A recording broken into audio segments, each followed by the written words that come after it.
Akankah serangan Amerika Serikat sesuai dengan pernyataan Trump yang menyebut akan kembalikan Iran ke zaman batu di tengah Iran menyatakan kemampuan rudalnya semakin kuat? Kita bahas bersama dengan dosen hubungan internasional Universitas Padjadjaran, Teguh Reza Shah. Selamat malam Pak Reza. Selamat malam, salam dari Bandung. Salam dari Jakarta untuk Bandung. Dan kita masih membahas ya, sudah sebulan lebih tapi masih membahas soal perang Amerika Serikat Israel versus Iran. Kalau dengan kondisi saat ini Pak Reza, sebenarnya sudah sejauh apa sih sisa kemampuan Amerika Serikat untuk menghadapi Iran? Karena tampaknya Iran juga tak gentar melawan Amerika. Kalau saya perhatikan ya Iran masih sangat percaya.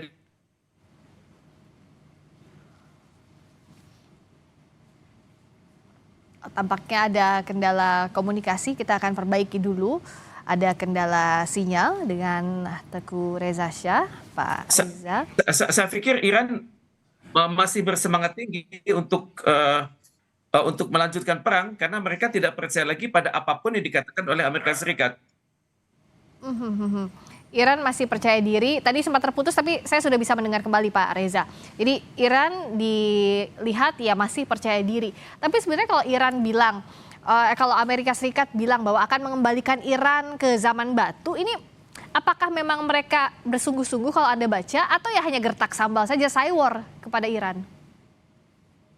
Saya pikir ini cywar ya, karena dunia itu tahu kalau Donald Trump ini memiliki NPD atau Narcissistic Personality Disorder ya. Dan kritik bagi dia itu sudah disampaikan bukan hanya oleh kalangan sipil, tapi juga kalangan-kalangan militer Amerika Serikat sendiri. Ya, Narcissistic Personality Disorder. Jadi dengan demikian ya orang ini punya ciri-ciri sering menunjukkan superioritas, kemudian haus pujian, minim empati, kemudian manipulatif dan juga anti kritik dan fantasi suksesnya besar sekali. Dan Siap.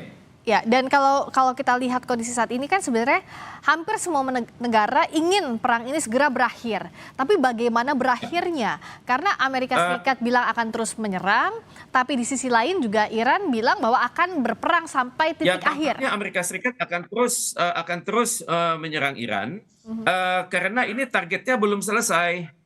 Targetnya belum selesai itu antara lain adalah rezim itu harus ditundukkan, rezim itu harus digantinya nanti oleh tokoh namanya Syahansyah Muhammad. Juga tokoh yang terpilih nantinya ke depan itu adalah orang yang pro dengan Amerika Serikat, pro Uni Eropa dan pro Israel. Jadi untuk itu ya Amerika Serikat tampaknya akan tetap terus mengganggu Iran, dan untuk itu ya Iran selama ini sudah siap. Mereka sudah mengatakan kami siap untuk perang panjang, dan perang panjang ini ya tampaknya dimengerti juga oleh tokoh-tokoh militer Amerika Serikat karena mereka mengkritisi Donald Trump juga. Jadi untuk itu saya perhatikan ya walaupun Iran sangat tidak populer di mata Donald Trump, tapi sudah mulai banyak masyarakat Amerika Serikat yang mengerti posisi Iran. Misalnya saya perhatikan ya, banyak jenderal-jenderal Amerika Serikat yang mengatakan bahwa perang ini sulit sekali dimenangkan. Misalnya dikatakan oleh John Kelly, itu adalah retired Marine General ya, mantan kepala staf. Kemudian oleh James Mattis, ini dari Angkatan Laut. Ini beliau adalah mantan Menteri Pertahanan Amerika Serikat. Dan statement mereka itu sangat keras sekali. Yang dilakukan oleh Donald Trump ini sangat berbahaya. Dan juga Mark Milley itu adalah mantan jenderal kepala staf.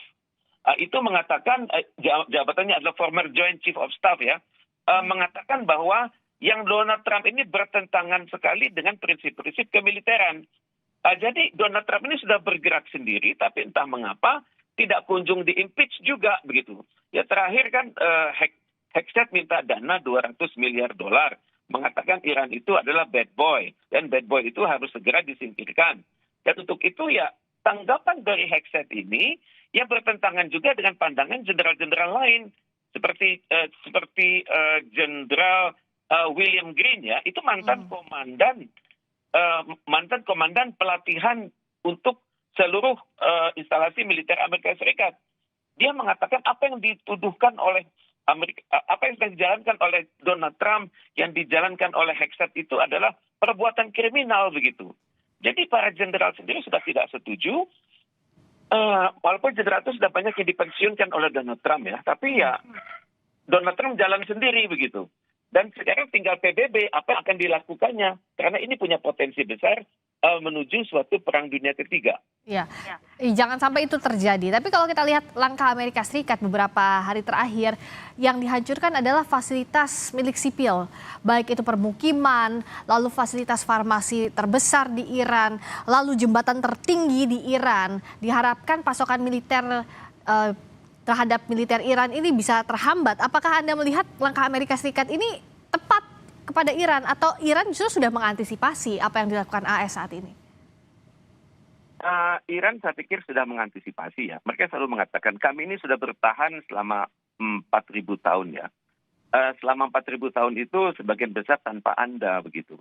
Jadi saya akui ya, serangan Amerika Serikat dan Israel itu sudah luar biasa ya. Dan terakhir mereka menyerang lokasi di Selat Hormuz kan. Dan ini suatu pukulan yang besar bagi Iran, karena ini ada potensi serangan darat Amerika Serikat ya.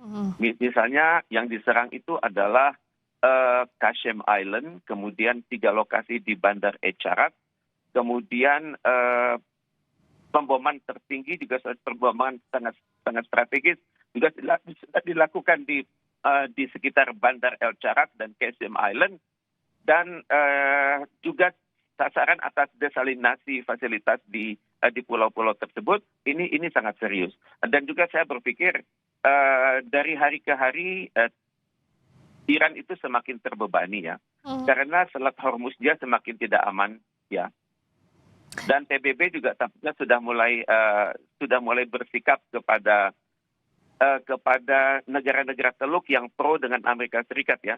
Mereka sedang merancang suatu resolusi. Kita belum tahu apakah resolusi itu akan seperti apa, tapi saya perhatikan PBB itu sudah melunak mengatakan dampak ekonominya, kemudian masih menimbang-nimbang bagaimana posisi negara-negara lain, kemudian masih menimbang-nimbang bagaimana pandangan dari International Maritime Organization.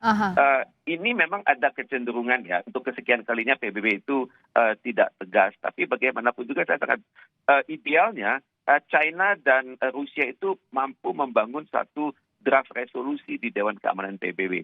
Dan disitulah saya harapkan terjadinya adu intelektual yang sepenuhnya, walaupun nanti pada saat pemungutan suara, anggota tetap dan anggota tidak tetap, yang terjadi adalah China dan Rusia kalah. Saya bisa bayangkan skornya nanti adalah 13 dan 12, 13 lawan 2 untuk Amerika Serikat. Tapi ini untuk kesekian kalinya kita memperhatikan PBB itu memang harus direformasi. Persis seperti yang dikatakan oleh Bung Karno tahun 1960 silam. Beliau mengatakan to build the world anew. Memang harus direformasi. Semakin tidak adil PBB ini. Sangat tidak adil dan juga dianggap tidak netral. Banyak kekecewaan dari mulai kasus Gaza hingga ke Iran ini. Ya, semoga meja diplomasi bisa menuntaskan perang ini segera agar efeknya tidak semakin berkepanjangan lagi. Kembali stabil kondisinya. Terima kasih atas waktunya Pak Teguh Reza Shah, Pak Reza, dosen Hubungan Internasional Universitas Padjadjaran. Terima kasih. Salam dari Bandung.